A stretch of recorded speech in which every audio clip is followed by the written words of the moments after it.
नमस्कार, lead India के इस वीडियो में आपका बहुत बहुत स्वागत है। दोस्तों, आज के इस वीडियो में मैं डिस्कस करूंगा रेस्टिट्यूशन ऑफ कंजुगल राइट के बारे में। आमतौर से जब शादी हो जाती है उसके बाद से जब पति या पत्नी में से कोई एक चाहते हैं कि भाई इस शादी को कैसे भी कंटिन्यू किया जाए और दूसरा जो है उस शादी को कंटिन्यू करने के लिए बिल्कुल भी तैयार नहीं है, तो रेस्टिट्यूशन ऑफ कंजुगल राइट का ऑप्शन हमारे लॉ में है, जिसके तहत आप अपने पार्टनर को, अपने पति या पत्नी को फोर्स कर सकते हैं कि वो आपके साथ आकर के रहें। कैसे होता है पूरा प्रोसेस मैं आपको इस वीडियो में बताऊंगा। आप पूरा एंड तक देखिएगा, सब कुछ आपको समझ में आ जाएगा।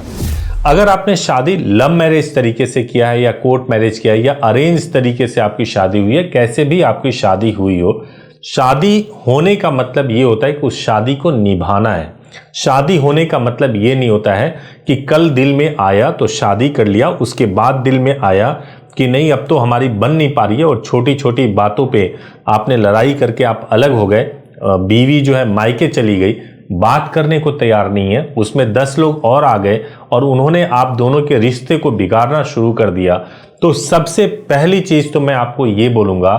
कि आपकी शादी हुई है और आपको इस रिश्ते को निभाना है। तो आप अपने रिश्तों के बीच में अगर किसी को आने नहीं दोगे तो सबसे सही तरीके से आप अपने विवाद को सुलझा पाएंगे। जैसे ही आप अपने रिश्तों के बीच में किसी को इनवाइट करते हैं, चाहे आपके माँ बाप ही हो, चाहे आपके दोस्त क्यों ना हो, कई बार अनवांटेड एडवाइस भी आपके रिश्ते को मजबूती की तरफ बढ़ने के बजाय वो तोड़ने का काम करता है। तो मैं आपको बताऊं, अगर आपको लगता है अभी भी आपके दिल में ये बात है कि आप इस रिश्ते को बचाना चाहते हो लेकिन आपका पार्टनर आने को तैयार नहीं है, इस रिश्तों को फिर से बचाने के लिए कोई प्रयास नहीं कर रहा है, तो आप रेस्टिट्यूशन ऑफ कंजुगल राइट का लाभ उठा सकते हो। रेस्टिट्यूशन ऑफ कंजुगल राइट का मतलब होता है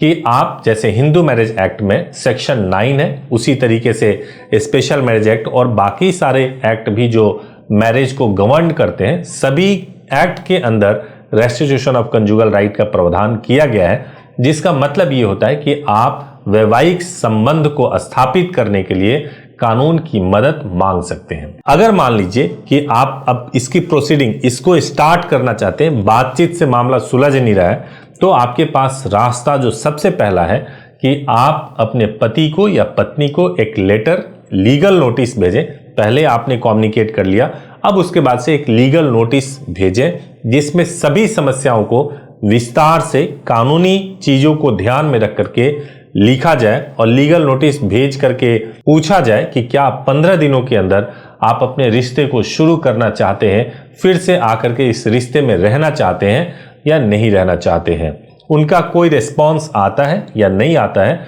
उसके बाद से हम रेस्टिट्यूशन ऑफ कंजुगल राइट का एप्लीकेशन कोर्ट में फाइल कर सकते हैं और कोर्ट के थ्रू उनको नोटिस भेज करके कोर्ट में बुला सकते हैं। कोर्ट में आने के बाद से नॉर्मली क्या होता है कि पार्टनर्स जब आते हैं, अगर वो किसी के बहकावे में हो तो हो सकता है कि आकर के आपके ऊपर झूठे आरोप लगा दें, लेकिन जब आरोप सही नहीं होता तो कोई उस केस को शिद्दत से फाइट भी नहीं करता है। अगर कोई शिद्दत से केस को नहीं फाइट कर रहा है लेकिन आप फाइट कर रहे हैं, तो फायदा ये होगा कि अगर किसी भी तरीके से आप उस केस को जीत जाते हैं कि आपका इंटेंशन तो है साथ में रहने का, लेकिन आपके पार्टनर का इंटेंशन नहीं है साथ में रहने का,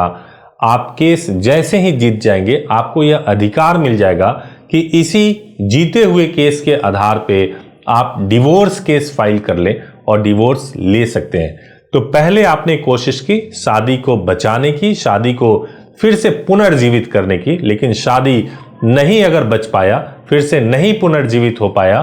तो उससे बेहतर है कि आप निकल जाए। और आपको रेस्टिट्यूशन ऑफ कंजुगल राइट का ऑर्डर या आधार देता है कि आप डिवोर्स ले सकते हैं और इसी ग्राउंड के आधार पर डिवोर्स हो सकता है। जब कभी भी वैवाहिक विवाद शुरू हो तो जरूर किसी न किसी एडवोकेट के माध्यम से, मैरिज काउंसलर के माध्यम से आपको अपने प्रॉब्लम्स को डिस्कस करना चाहिए, क्योंकि यही वो लोग होते हैं जिनके पास सैकड़ों मामले आते हैं और सैकड़ों मामलों का एक्सपीरियंस होता है। अगर आप उनसे बात करेंगे तो वो आपके मामले को सुन करके भी बेहतर राय दे सकते हैं और आपके